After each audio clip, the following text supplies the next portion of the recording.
Hey everybody, I am going to do a little video for you right now on how to accurately track your food and then enter it into MyFitnessPal. So as you might have noticed, you have a lot of protein in your diet. It's not maybe the typical amount that you are used to eating, so it does take work. You really need to be thinking about what your protein is going to be for each and every meal before you think about anything else. So I'm hungry, I need to have a snack. First thing I'm thinking about is what is my protein?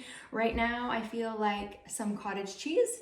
So I personally like the one from Costco in the 3-pack. It is 2%, which is fine, but and the fat's fine. It's only 2.5 grams. So I find it's the tastiest. I really can't tolerate any of the other brands. So as you'll notice, I also have my food scale. You can get these on Amazon really cheap. Sometimes they're at your house in the next day. So I'm going to weigh my, put my bowl on. I'm going to press tare because I need to get it back to 0. There we go. I have it set in grams. Now I'm going to open my cottage cheese and I want about 200 grams. So you'll notice that, that's too much. Okay, 198. What you'll notice is that on the side, it doesn't, it lists in 125 grams, but on MyFitnessPal, you can change it into single grams and then put in the amount of single grams. Like you can put 1 gram and then put in 200. So don't just feel like you have to have the serving like it is on the side of the container. Another thing you're going to do actually is in MyFitnessPal, anything that has a barcode, you can scan it. Most of the barcodes are in there. It makes it really quick and easy to track this specific food accurately. Now, what I usually have in my cottage cheese is apples or grapes. I love the salty and sweet. So instead of just putting in MyFitnessPal 1 apple, you know, it's not super accurate to do it that way. So what I'm gonna do is I always cut my apples, I core them, tare my scale again, and then pop my apple on there. I've got 182 grams of apple. Now I'm just gonna cut it up and put it in my cottage cheese. For everything else, anything like peanut butter, which is super calorically dense, you definitely want to weigh it carefully. You can use it in grams, so 1 tablespoon would be 15 grams. It's fine to just use a tablespoon as well, or a teaspoon. What you really want to make sure to do though, if you're going to do that, is level it off, okay? Like I said, this is 100 calories per tablespoon. So do that with peanut butter, do that with things like salad dressing, maple syrup. You really want to make sure you're measuring adequately, not just by eyeballing it. Other helpful hints, if you have a little bit lower calories, which is obviously important if you are trying to lose body fat, you have to be in a caloric deficit in order to lose body fat. So you might be on less calories than you're used to. Switching things up can make a big difference. So if I am in a bulk or I'm eating at maintenance, I can afford to have regular peanut butter. I'm pretty soon going into a cut January 1st for my show. So I'm gonna have to start slashing calories somewhere, and it's easiest to come from fat. You do want to have a certain amount of fat per day because it is important for hormones and for brain health, all of that. But 1 gram of fat has 9 calories. 1 gram of protein or carbohydrate only has 4. So fats are a lot more calorically dense and are going to cost you much more of your calorie budget. So what I will do is switch things up for things like PB powder. This is basically peanut butter with the oil removed. So you can mix it with water. It has a peanut buttery taste. It doesn't really have the exact same texture, but you'll get used to it. I put this in chocolate protein shakes, which makes it extra tasty. You can also put this in like your oatmeal or your yogurt. Yeah, it's just a good alternative. So instead of 100 calories per tablespoon, in 2.5 tablespoons, this only has 60. So it's a lot less calorically dense. It also has 7 grams of protein in 2.5 tablespoons and only 2 grams of fat, where this has 7 grams of fat in 1 tablespoon. So switching things up, Ask me if you have questions on any alternatives for things.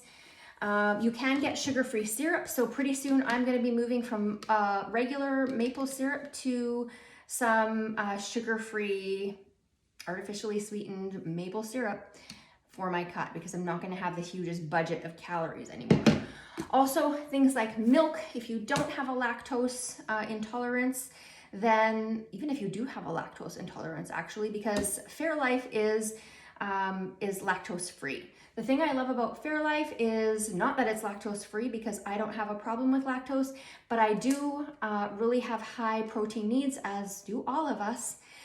So currently, if you think you're on high protein, I'm currently eating 160 grams of protein a day. Each cup of Fairlife milk has 14 grams of protein.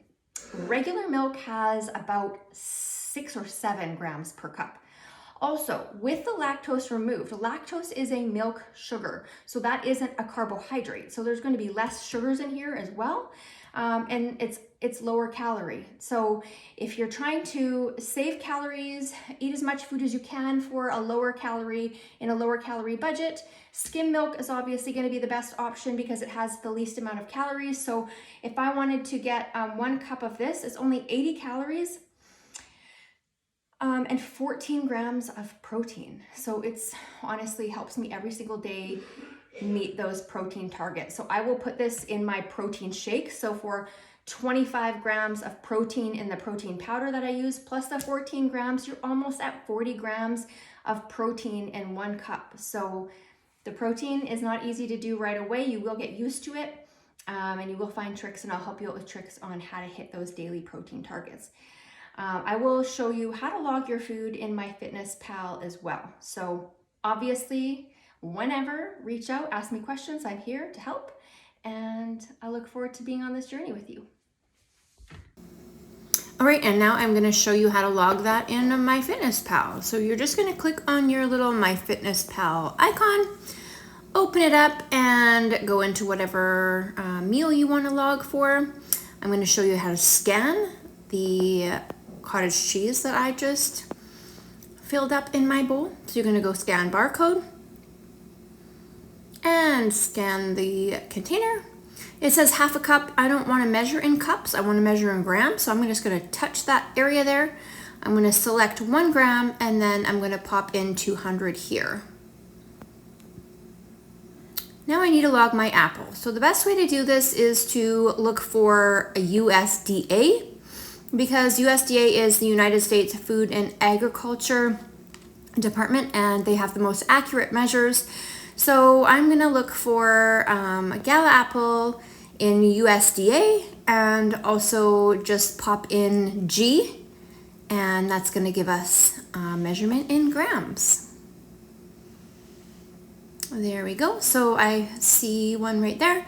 It says 100 grams, but again, I don't want 100 grams. My apple was 185 or 182, so I'm going to touch that top box, switch it to 1, and type in 182.